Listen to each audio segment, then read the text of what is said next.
10 minutes, on peut scanner et enregistrer une centaine d'objets. Elle est partie vivre au Canada. Et là, c'est parti dans tous les sens. Un flou total s'est installé.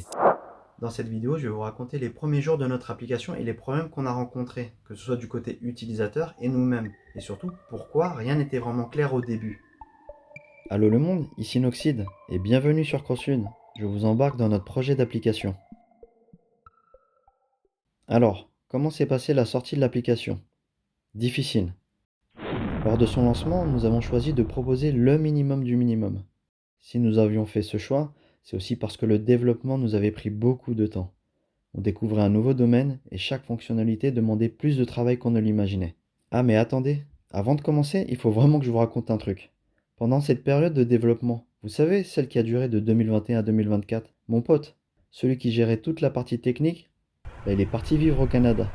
Au début, je me suis dit, ok, pas de problème, il va s'installer tranquillement et on continue. Mais attends, pas de problème?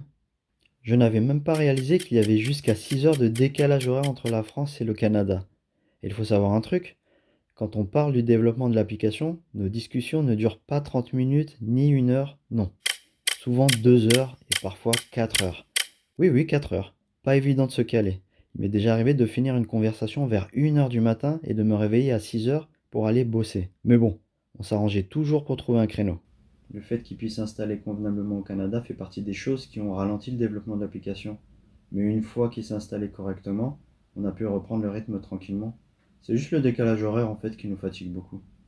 Mais revenons à l'application. Alors plutôt que de repousser la sortie indéfiniment, on a préféré proposer l'essentiel, quelque chose de simple, stable et vraiment utilisable. Juste le scan et une petite fonction complémentaire dont je parlerai plus tard. L'idée était simple, sortir une version efficace et surtout fonctionnelle. Bien sûr, l'utilisateur pouvait déjà consulter sa collection, naviguer dans l'application ou rechercher des objets, mais les fonctionnalités avancées, elles, n'étaient pas encore là. Et très vite, dès les premiers jours, un flou total s'est installé. Les utilisateurs scannaient leurs objets et voyaient certaines images s'afficher tandis que d'autres affichaient seulement le code barre. Forcément, ils ne comprenaient pas. Le pire, ce n'était pas de leur faute. Le fonctionnement de l'application n'était expliqué nulle part. Il y avait bien une petite indication pendant le scan, mais beaucoup ne le voyaient même pas. Pourtant, de notre côté, notre base de données était déjà bien remplie, mais il manquait encore énormément d'objets. Normal, si CrossLune n'avait couvert qu'un seul thème, comme les jeux vidéo, notre base serait déjà au top. Sauf que notre ambition était plus grande.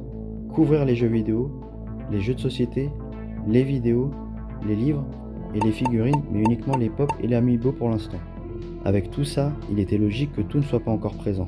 Mais les utilisateurs, eux, ne savaient plus quoi penser. Alors forcément, les questions pleuvaient. Pourquoi cet objet apparaît? Pourquoi celui-là non? Ils étaient un peu perdus, et moi submergé de questions. Je leur ai donc expliqué que l'application fonctionnait comme prévu. Si un code barre apparaissait à la place de l'objet, ce n'était pas un bug. C'était simplement que l'objet n'était pas encore dans notre base de données. Donc pas de panique, une fois le code barre scanné, on avait déjà l'essentiel. On faisait nos recherches et quand on trouvait l'objet, on l'ajoutait dans la base. Et dès que c'était fait, il apparaissait automatiquement dans la collection. Et là, tout s'est débloqué. Une fois que les utilisateurs ont compris le principe, ils ont immédiatement enchaîné les scans, sans interruption. Je précise que l'application avait été pensée pour éviter toute perte de temps. À chaque scan, pas de validation manuelle, tout se faisait automatiquement. Résultat, ils gagnaient un temps précieux et voyaient leur connexion s'enrichir rapidement.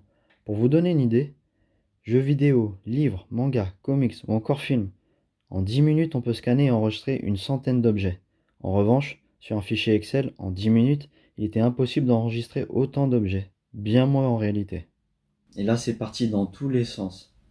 Certains scannaient des jeux vidéo, des mangas, des comics, des films, des séries, enfin jusque-là normal. Mais j'ai aussi vu passer des choses qu'on ne gérait pas du tout au début. De la musique, des Lego, des starter decks et plein d'autres objets improbables. Ils testaient tout, mais vraiment tout. J'ai même vu le code barre d'un iPhone 13. Et c'est à ce moment-là que j'ai compris. Les utilisateurs avaient envie de pousser l'application au maximum, même au-delà de ce qu'on avait imaginé. Une fois le principe du scan compris, de nouvelles questions sont arrivées. Certains demandaient, est-ce qu'on pourra créer nos objets? Est-ce qu'on pourra ajouter des images à ceux qui n'en ont pas? Est-ce qu'on pourra enregistrer nos albums et nos vinyles? Et beaucoup d'autres questions, toutes parfaitement compréhensibles, Côté fonctionnalité, on avait vraiment choisi de lancer une version minimaliste pour poser une base solide et simple, et ensuite améliorer l'application étape par étape, en fonction des retours des utilisateurs. À ce moment-là, il n'y avait qu'un historique de scan, il montrait les objets trouvés et les codes barres lorsqu'un objet n'existait pas encore. Mais l'application ne donnait aucun retour immédiat. Il y avait bien une petite icône d'information pour expliquer les symboles, mais très peu d'utilisateurs cliquaient dessus. Donc forcément, beaucoup avaient l'impression que l'application ne faisait rien. Alors qu'en réalité, tout avançait dans l'ombre. Les objets scannés étaient traités le soir en semaine, puis ajoutés automatiquement dans la collection lorsqu'ils étaient trouvés. C'est juste que ce fonctionnement n'était pas encore clair pour tout le monde. Et quand l'application est sortie officiellement, c'est-à-dire une fois la période de bêta validée, tout s'est accéléré. De plus en plus d'utilisateurs arrivaient et scannaient et il devenait indispensable de leur donner un vrai retour. C'est pour ça que nous avons ajouté les notifications push, des alertes envoyées directement sur le téléphone pour confirmer qu'un objet avait été ajouté ou mis à jour. À ce stade, l'application existait vraiment, mais son histoire, elle, ne faisait que commencer.